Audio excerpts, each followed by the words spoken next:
Hello, everyone. My name is Mohammed Mahmoud, and I am the Chief Executive Officer at the Climate and Water Initiative. And welcome to another episode of Water Cooler Conversations.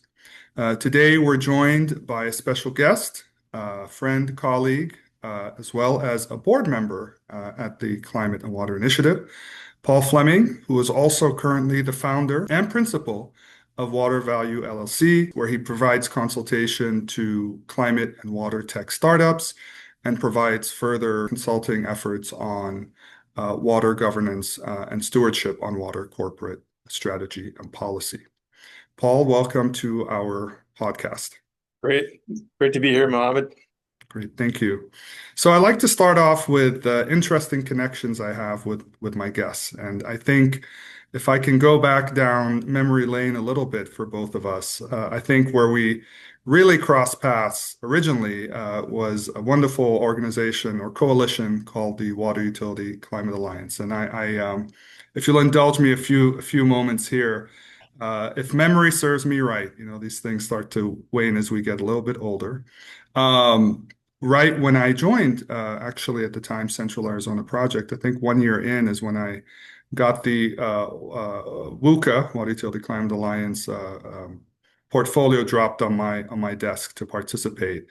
And at that time, when I was coming in, it wasn't that much longer than I think you, who were already there representing Seattle Public Utilities, was just transitioning, if memory serves me, you were just transitioning into the role of chair for the Water Utility Climate Alliance, which is another connection we have. We both have been former chairs. You much earlier than me, of course, and I think by the time I came on board, you had transitioned to another opportunity, which we'll talk about later. But if I may, I certainly want to reflect on some of those early times from your end and sort of what that period meant for you.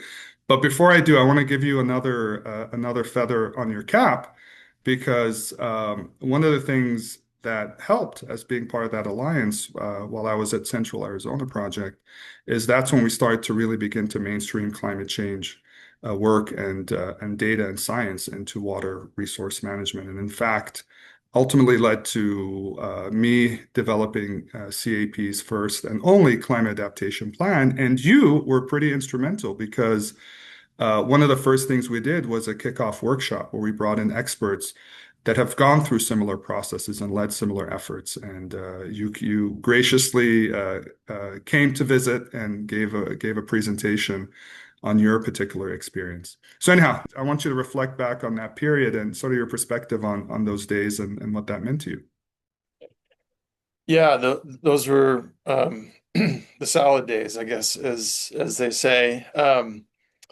And I do remember that, Mohammed, coming down to spend time with you and your team and the CAP staff as you all were stepping into the climate adaptation space. And that was really one of the benefits, I think, of the Water Utility Climate Alliance, WUCA, was this ability to connect with like peer organizations, albeit ones in very different hydrologic contexts, right? Like, and I think that was really one of the compelling things about WUCA was, you had Seattle and Portland in WUCA, which were rain drenched, webbed footed, Right.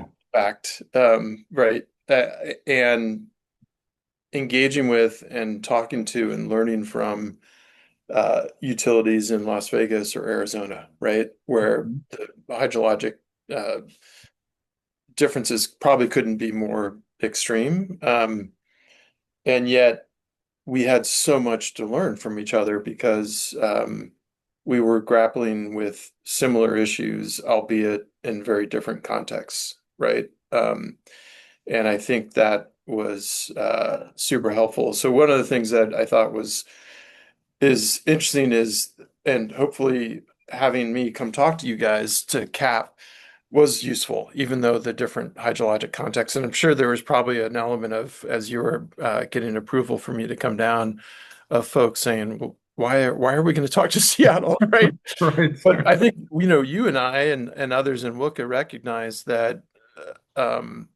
the differences were there, right? But this issue of climate change showing up and what it meant for a water utility, there was some really common threads that we all had to grapple with and continue to grapple with, right? So, yeah, those are really good times. Yeah.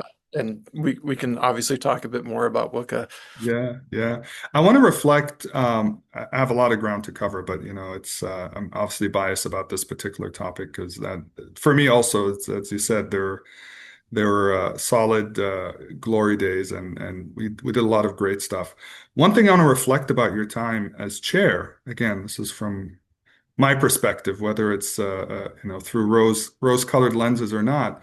And Right. and I started to notice this as I, look back to, of course, we had to do some research. As much as I know you, there's some things I don't know as well.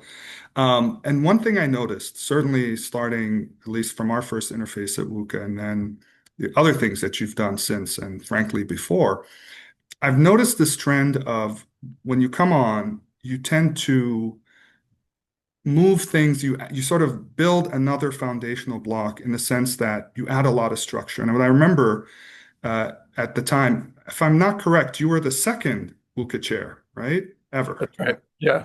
But I do recall a lot of structural things came into play under your chairship that I think, as far as I know, and certainly until I left my my position with WUCA and obviously CAP, that persisted, right? In terms of how we structured our meetings, our outputs, our reports, the committees, that type of thing. And I've noticed that, as and we'll dive into it certainly in some of your other career shifts, where I feel like you've come on and you found ways to obviously not just add value, that's the point, hopefully, of any endeavor that we pursue, but you've sort of added your twist in the sense of building a further foundation to make that effort structurally sound. Would that be fair? And we'll dive into it and all the different things you've done, but do you think that's a fair assessment of sort of how you contribute when you engage in efforts and new opportunities? But, it's really interesting that you say that because my from my own sort of assessment of who I am and what I do, I often feel like I'm a very unstructured person. So it's great for you to have that observation and so I don't disagree with it. And here's my dog. That's great. No, maybe he agrees.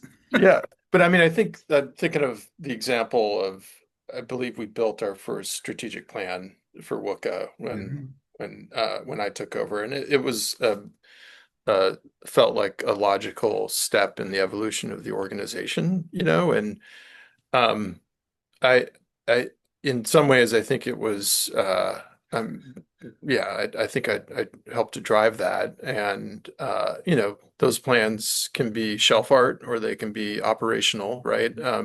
But they also become an important way to communicate to external audiences about what's important to an organization. So I haven't checked recently. I guess I checked a couple years ago, and I think they're still Wooka's still developing and building out strategic plans. So It's still a thing. At least I know it's still a thing as of, crazy to say, 4 years ago when I left that post, because I left as chair. Actually, I had several months left on my docket. But yeah, absolutely still the case.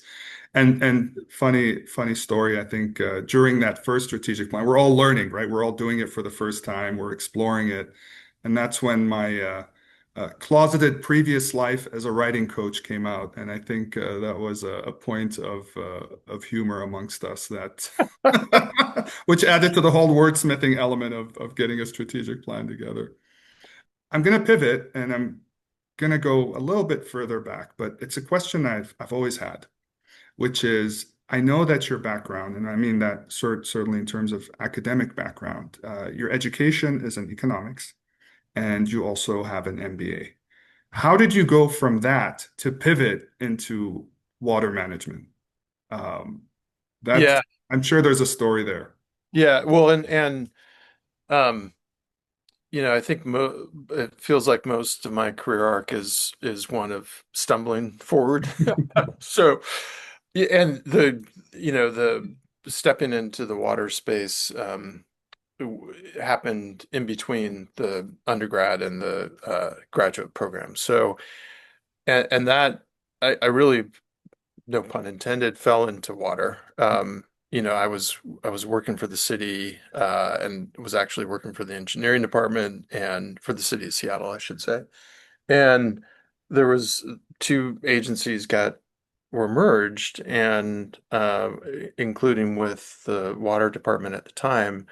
And so I fell into the water space, and so it wasn't an intentional thing. It just sort of happened. But I'd say that, I grew up around water. I grew up on the Intercoastal Waterway in East Central Florida, and was also really close to the ocean. So I think there was an element, maybe subconsciously, where I was attracted to and drawn to the water. Although I will say it wasn't one that I recreationally took advantage of too much because there was just so many things in the water that could kill you, right? So. Um, I think my economics training, such as it was, felt like a pretty good alignment with water. Like in my mind, economics is largely about the allocation of resources, right? And water is very much a resource to be allocated amongst different uses. And it just ended up being a really interesting space to be. I mean, as you know, Mohammed, like water is such a political issue. And it is also a stage where it's very local, right? And so you have a lot of interests ending up, butting up against each other, collaborating with each other, sometimes fighting with each other over that issue, over that allocation of that resource, right? And so that proved to be a very interesting and continues to be a very interesting topic here locally in the Seattle area. But it also is, I think water is like a entry point into a region, and a really interesting storyline that t says a lot about a locale. Both in terms of how it's defined and shaped, like physically, right? But also the cultural values that are placed on water, the institutional arrangements that are set up. It's a really interesting way to learn about a region, I think. Well, let me pull on that thread because I actually didn't know about your time growing up in Florida. And Florida water issues are quite different than, Seattle, Northwest Pacific water issues. How did you end up in Seattle? Uh, it's a personal question. This is Yeah, going yeah, completely off script here. Not that there is a script, sure. but Yeah. I'm curious.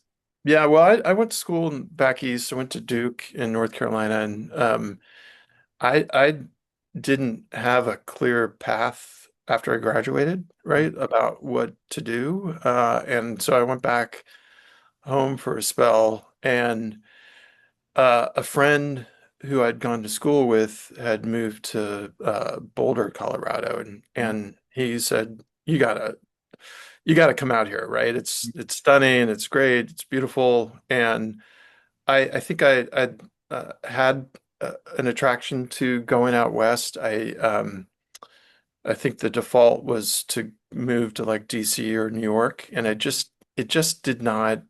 It felt like the conventional thing to do, right? For where I'd gone to school and being on the East Coast, but it just did not. It just did not sort of resonate with me. So went west and kept the bags packed, lived in Boulder for a year, and decided along with my friend, let's keep exploring. So decided to look at Portland and Seattle, and came up to do like a visit, and Seattle just felt it fit better. Like literally the visits that we took to each city, the one to Seattle just was easier, right? It felt more. in alignment. So again, no grandiose plan, just ended up out here. Yeah, no, I'm obviously a big fan of the West. I've also followed a similar track, but granted, I came from further east before before I landed in the States, and then even then I was in the Midwest, and then Right. found my way to Arizona. So I totally agree. There's an absolute allure to the western part of the country for sure. I want to chat with you about some of the challenges I think um, you might have faced. I certainly did. When we think about water utilities or sort of water management organizations or companies, at that stage in our career early on when we were working on these issues on at WUCA, and this idea of how we mainstream climate and climate change and things like impacts of climate change and later on adaptation and science into that work. I imagine just contrasting between our sort of efforts, Seattle being a little bit more progressive, well, at that point, probably a lot more progressive than Arizona.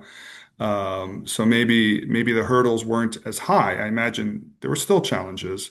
Obviously I faced a hard time as well, just at a point in time and a space in time where we couldn't really even acknowledge the word climate change to then Mhm. getting to a point now where it's part and parcel with the things that we have to consider in terms of water management. What were looking back when you were at Seattle and from a water utility perspective, how did you address that challenge, or how did you go about mainstreaming, and how easy and difficult was it? Yeah. Yeah, I mean, I think the certainly the politics up here were e- uh, much easier in terms of being able to explicitly talk about climate change, and the expectation was not just to talk about it, but to support efforts to address climate change. So that made things a bit simpler. I also think that the flip side of that is that the biggest emphasis was really around mitigation, right? And so, um, while it was never explicitly stated as such, I think there was a implicit belief that a focus on adaptation was giving up, right? And was sort of maybe even undercutting mitigation. And I think that that may still exist in certain circles, but I generally think that most people believe that we need a comprehensive approach to climate risk management and resilience. You have to address both of those, right? So, but that was a little bit of a challenge in terms of bandwidth and getting interest and engagement, particularly in the city family as a whole, not necessarily within SPU. I think another challenge was that, there's just so much inertia, right? It's interesting, Mohammed, I've been thinking recently about like the role of institutions, in society, right? And I think I'm an institutionalist in some way, right? Like I think I find them to be really important, and it feels like a lot of them are under sort of attack now. And that's not to suggest that institutions are by any means perfect, right? They're not, but I think they're important foundational pieces in sort of a functioning society. But they can also be very risk averse, conservative, and prone to inertia, Mhm. And I think certainly saw some of that in my work around climate resilience and adaptation with my agency, right? The agency I worked for, because there's I think there's an element of if as you step down this adaptation path, part of that is acknowledging what you're vulnerable to, you Right. know? And that is a vulnerable thing to do, right? It creates some exposure, particularly depending on how open you are about it. So That is a challenge I think that most institutions, entities would probably have to grapple with is how comfortable am I stepping into this space, this sort of the thin ice of acknowledging vulnerabilities. Um, so I definitely feel like that was a challenge, and then just more systemically was as and part of the reason we did WUCA is we didn't know how to really grapple with this issue, right? Like how to ingest the science and how to get to actionable science, right? And understanding uncertainty and moving away from deterministic approaches to more the cone of uncertainty, as Lorna Cates or Mark Wagi The articulate. vuvuzela of uncertainty also caught traction. The vuvuzela of uncertainty. It's right after the World Cup in South Africa. Right. Yeah, sorry. Yeah. Yeah. So, those were, and that was one of the big values I felt of WUCA is that we, back to this issue of different hydrologies, but common challenges, right? Like we were able to really sort of put our heads together and figure out like how do we not just mainstream, but kind of professionalize this space, right? For utility, for water utility. And so, yeah, I mean, those were Yeah. some of the challenges. That's a great point. I really like that you brought up this issue of inertia and how do you fight it, right? How do you move from a state of inertia to momentum? And I think what we did is probably the right approach, right?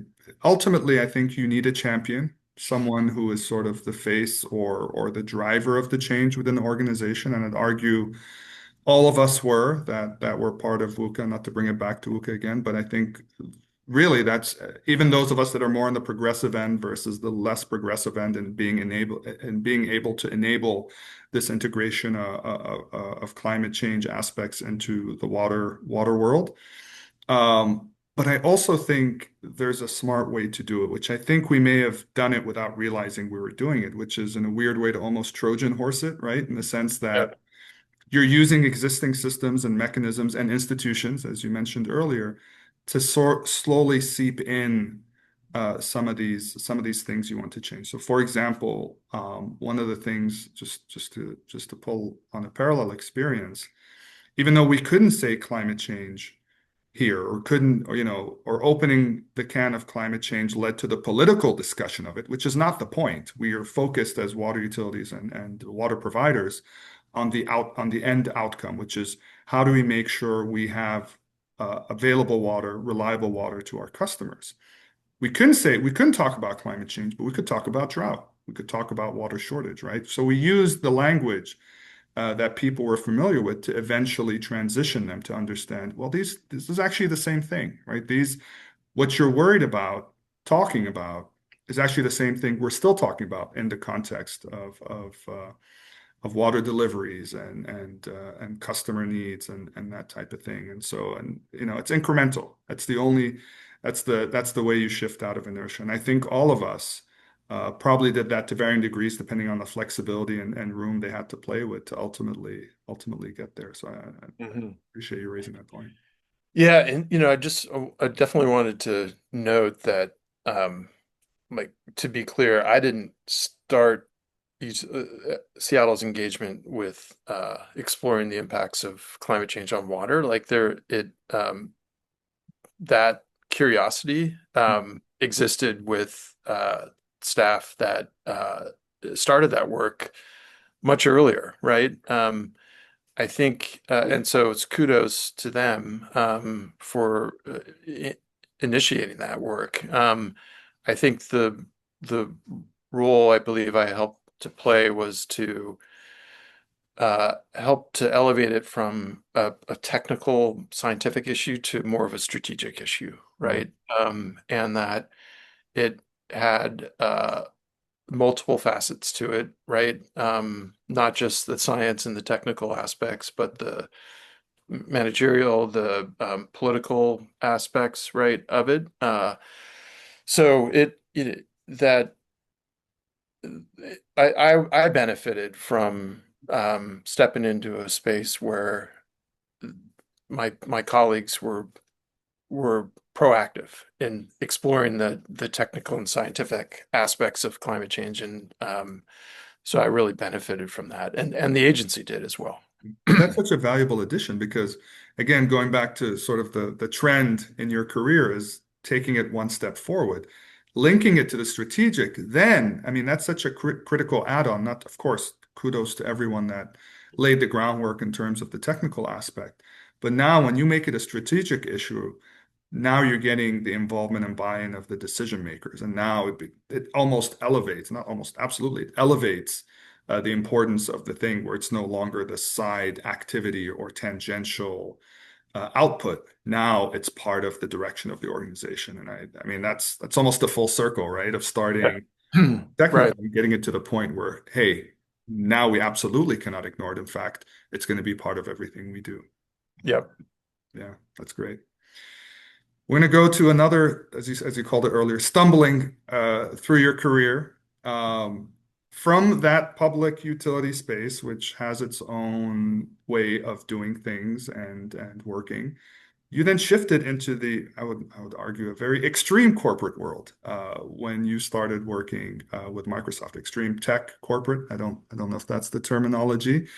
I got to imagine that that was a shift in terms of how, just obviously how work gets done, just from a functional perspective, but even how do you approach an issue like this integration of climate and water from, public utility space. You have customers, right, that are receiving water. It's you're a provider in that sense. Um, I would think Microsoft isn't, and tech corporate companies aren't exactly that, right? It's probably not like that at all. How how was that shift, and how was working in that environment in terms of what their goals are? Again, from a corporate perspective, how was that shift? How was it different? Um, how were you able to make that transition? Yeah. Well, I think one of the benefits of the transition is that I was really eager to make a shift, make a transition. Uh, and that opportunity with Microsoft, I didn't seek it out necessarily. Well, I didn't go looking for it. A colleague of mine mentioned that there was a position, a water focus first, the really first water focused position at the company. And I was like, oh, that's really interesting. And, if we go back to the educational aspect, one of the reasons I went to get my MBA was I was curious about, how could I transition out of the public domain into something different, right? And ironically, uh, not ironically necessarily, but I went to get my a master's degree thinking that would help with that. And then right when I started that is when I stepped into the climate space and I was like, oh my God, I love this work. And so the motivation for leaving sort of evaporated, but I still got my MBA. But then towards the end of my tenure at SPU, Seattle Public Utilities, I was eager to do something different, and this came up, right? And again, I wasn't looking at Microsoft for jobs because I didn't think they would hire someone with a water in the water Yeah, space, you do. right? But they did, and they've subsequently have hired a lot more, I think, as have other big tech companies, Amazon, AWS, for instance, Google, etc. And, it really was about them wanting to understand and act on the impacts that they were having on water as a consumer of water and move into the corporate stewardship space with intent. And that was the role I stepped into, was to create the water program out of the sort of corporate arm of the company, with the intent of it sort of it's permeating across the entire company. But really, given where most of the water was being consumed was associated with the company's data centers, right? But back to your question, the transition was, yeah, I mean, it was pretty jarring, Mhm. and but super exciting. Came at a time where I was really seeking change, albeit not targeted at, trying to join Microsoft. So, pretty exciting times and stepping into a space where there was no corporate policy or commitment around water, right? There was had been a lot of work around carbon, and Microsoft had done incredible work around renewables and the like. And ostensibly, we're looking to do something, an analog to that for water, right? So it was pretty cool to be able to set the company's trajectory around water for by the time I had left, we had set a commitment to be water positive by 2030. And that was a great opportunity, right? To say this is what is now, I think, the most highly valued public company on the planet. This is what it's going to do. This is its ambition as it relates to water, which isn't perfect, and I think we had to sort of simplify as a starting point what that commitment would be, but it did set it out on this journey, right? And yeah, so it was some pretty fun experience, extremely challenging for sure, but really interesting work. Yeah. I think it was also a little bit ahead of the curve because when we think about today, the interface of water and tech is very prevalent, a lot of it driven by AI, right? This you brought it Yeah, up, this point of right. data centers, right? So you were at that sort of front edge of it before we've really dived into it now with the proliferation of AI and other technologies that do require these data centers to utilize or to expand their water footprint. Yeah, I th like this commitment we made to be water positive. I think Intel had I believe they had done that first, but amongst like the big hyperscalers, we were the first one out of the gate. Although I think some other companies may say, "Well, we were working on it, we just Mhm. didn't get it announced." So whatever. I mean, regardless of who did it first, but yeah, we and this was sort of pre AI really coming into the fore. So um, and where the huge spike in water consumption hadn't really been foreseen or realized yet, right? And now it is a big issue. I will say though, at the time, and I think even now, energy dominated the conversation, right? The energy use associated with data centers was uh, chewed up most of the bandwidth. And I think that was partially a product of the emphasis being around in the climate space, being around carbon, right? Yeah. And not there not being as much of an emphasis on water. So, one of the goals was to try and get water at the table, right? Which we were able to do. And I think you're seeing you brought it up. We're seeing more articles about the water consumption associated with data centers, the concerns about when the data centers come to town. What does it mean for water, right? I think there was a article a couple weeks ago in the New York Times about I think it was AWS in Indiana and the impacts on the water supply there. Still dominated by energy, but water's getting more attention. Yeah. I argue agree 100%. I think there's sort of this parallel theme we talked earlier about mitigation versus adaptation, right? Mitigation, of course, is energy focused, and a lot of the adaptation issues, again, speaking globally here, but you can certainly make some of this relevant at a local scale for water, water-centric organizations. But it's always about mitigation. Mitigation dominates globally in conversation on climate finance. Adaptation takes a back seat, and we know that a lot of adaptation is centered on issues of water, Right. whether climate impacting water, so therefore requiring adaptation measures at that angle, or responses being or strategies, adaptation strategies being more water centric.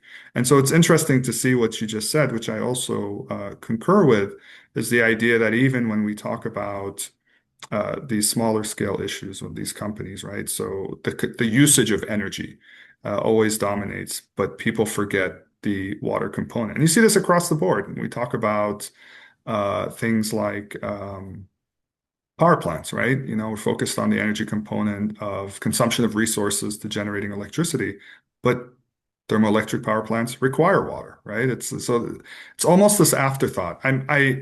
I'm being optimistic that I think it's changing. Water is getting more recognition, and because it is at a certain sense, parts of it are a finite resource, and so people are actually coming to realization with that, and hopefully it gets the respect it deserves, if you Mhm. will. Yeah. Um, yeah. Yeah, I think, our sh mutual friend John Matthews, I think, has been from Alliance for Global Water Adaptation, which I'm also on the board of Agua. Mhm. Um, he's someone I really look to a lot around to for thinking and emerging thinking and edge thinking around this issue. And one of the things he says is that water is a hazard, right? The we see the signal of climate change conveyed through that frame, right, of floods or it's the lack of water, et cetera. But it's also a vehicle for resilience, Mhm. and so uh, I think that both of those aspects of water, its hazards aspects, but also it's the vehicle for resilience. I think can help to bring it more to the fore, right? As a focal point for climate discussions, right? And through the hazard frame, it's clear, right? We see it, we see so much events as well as sort of fundamental shifts that are playing out through an altered water cycle, right? But I think this notion of it as a vehicle for resilience is still somewhat emergent, but a really helpful way to bring again water to the fore and think about it of this is a way, given that it connects so many different aspects of society, that if you want to have, pursue a resilient strategy, you really need to have water at the center of it, right? Because if you get it right, it has this multiplier effect across multiple sectors. Yeah, spot on. 100% agree. Um, as we stumble forward, I'm just using your words here, Paul. As we Yeah. stumble forward in your in your career trajectory, now you are running Water Value. And I see now, based on our conversation, how you took a lot of different elements of all the things you've done in the past, now shifting it to something even more different, right? Where this is a little bit more, it's certainly more personal, right? This is your organization. And maybe doing it I mean, I wouldn't say at a smaller scale. You're still engaging with organizations that are quite big, but doing it in how can I say, maybe a less clunky manner, right? More directed, more useful. Everything else was pretty clunky, and now I'm getting No, no, not not you. I'm criticizing large consulting companies. That was my jab at them, as opposed to your particular experiences.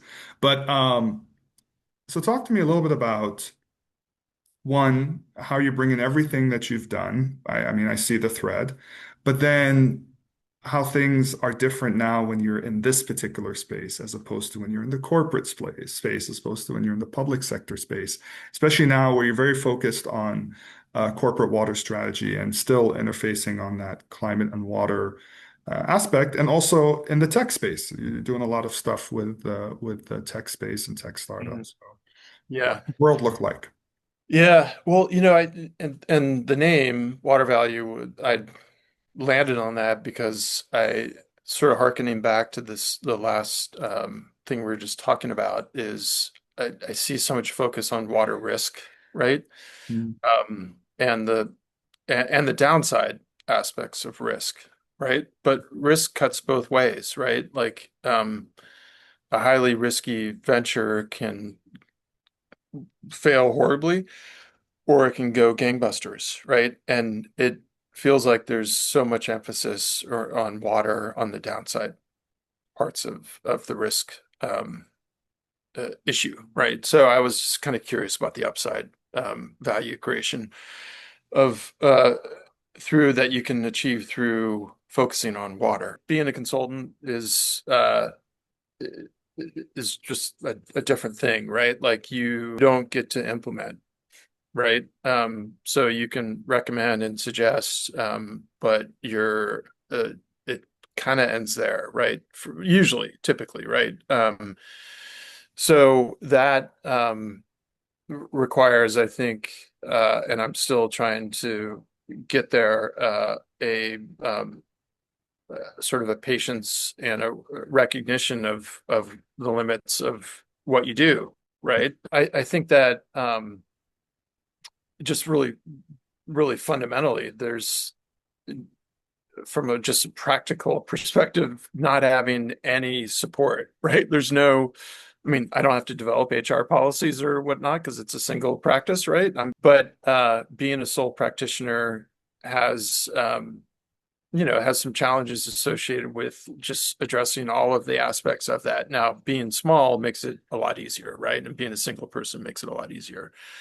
But maybe even more is the one of the benefits of being in larger organizations is the connections that you have, right? Inherent in your job. That can cut both ways, right? You can work with folks that are amazing, and you can work with folks that drive you nuts, right? And so one of the values I think of like being on the board with you and being on the board with Agua is just helping to ensure that I, I don't get too insular, right? And that I still have really strong connections with folks in a professional setting, albeit ones that are not within the confines of my organization, right? So, um, but one of the upsides too is that there's so much latitude to explore different topics. Right now, you are always needing to figure out how you have revenue coming in the door, right? And so, if you're Problem not, for everyone, Paul. yeah, right, yeah, if you're not careful, that latitude can take you over off a cliff, right? But that's certainly one of the benefits, particularly at this point, I think in my career, where um, I, I think I've still really curious about different intersecting topics, right? And hopefully have enough experience to bring some value into that exploration, right? As we're winding down, I got one formal question and then sort of one closing question. Throughout your career, and this may have changed as you've progressed through your career in different parts of it, but what was sort of a mantra or thing that sort of guided your path in terms of not just the work you do, but how you do your work? What's something that sort of and it could be several things, but at least if we can touch on one of them, things that sort of have guided your path and how you do what you do, that sort of either given you motivation or grounded you, or just something. I don't want to be so bold to say it's your North Star. Maybe that's a little making it a little bit too big of a deal, but just sort of what is something or things or notions or concepts or principles that have guided how you do your work? Yeah. Um,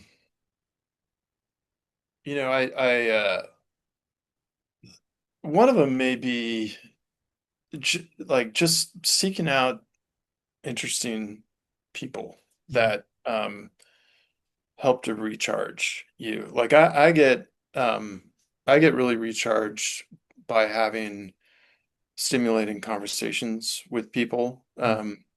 And it could be new acquaintances or folks that I've known for a long time, and we just have an hour conversation that gets me jacked, right? And Hopefully this one. yeah, right, totally. And I like that is like I've been introduced to someone who turns out knows a really good friend of mine, and he's like, you're gonna have a really good conversation. I'm really looking forward to that because I find that to be for me really important as a again this sort of recharge, right? Like you go through the work, the leaning in, getting stuff done, um, that can sort of drain you, and being able to find that opportunity to recharge, to get excited about something, to see something through a different perspective or hear things from a different perspective.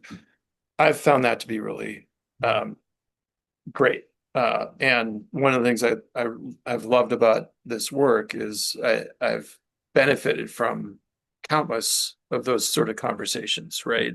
With interesting people. Uh, so that's something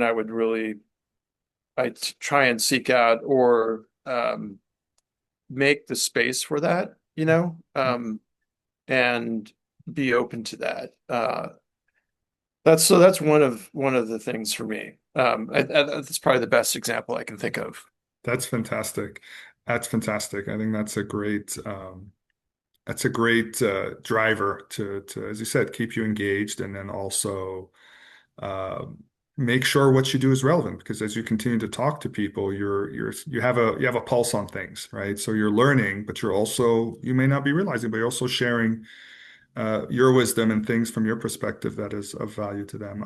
I'm certainly a firm believer of collaboration and teamwork. This may sound a little too ambitious, but I like the saying, "You can't save the world alone," right? And it takes a team and village. So it's always critical to surround yourself with the right people that support your vision and you support theirs, and together you can, make great things happen. Um, Final unofficial question, sort of our wind down, opportunity for you to share with us and the audience. Anything interesting you're working on currently, something coming up in the horizon that you can share and talk about? Maybe it's something that's not at that stage, but if there's anything interesting that you're doing or will be doing that you can talk about. Yeah, I'm just winding down a project with water.org to uh, sort of help them think through how to more I guess more formally or more intentionally integrate climate resilience into their programs. And that's been a really great project, really interesting discussions, and I've really enjoyed it. And I'm eager to see what impact, if any, it has on what they do going forward. But excited about that. And then I'm just have started another project with John Matthews from Agua. We're working with or working for, I guess, on a project for the Climate Bonds Initiative to look at and assess a resilience taxonomy for water. Wow. And it's in very broadest terms, I think it's intended to help provide sort of a guidance and um, criteria for how to how to assess climate bonds through this a water resilience lens, right? But what I really am excited about is the hopefully the potential to uh, kind of ease and facilitate and also guide the flow of capital into water resilience and climate resilience, right? Which is, as you know, is a huge need, right? We need back to the carbon and mitigation dominating the climate space, very important, but a total paucity of funding that's been going to A&R, adaptation and resilience. And so hopefully this work can uh, do something to help in that regard, right? To provide some structure to what you need to be thinking about and assessing and analyzing as it relates to climate resilience and water, particularly. More generally, still engaging with the sort of VC community Mhm. on Venture capitalist. yeah, just serving in some advisory roles, basically trying to provide some perspectives, thoughts on to those who are investing in water Mhm. and providing hopefully some helpful advice on and perspectives that they can bring as they look to build out their portfolio. So adding value on water, which now I get it, water value. Right. It's Yeah.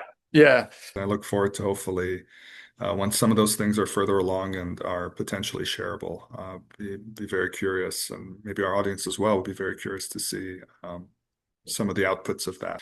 Paul, always a pleasure to chat with you. It's good catching up, like old times. We did talk about old times, We actually. did. And Yeah. Long in the tooth. long in the tooth. We won't mention numbers. This is what I've learned. You don't talk about the numbers. You just keep it subjective. Keep it subjective.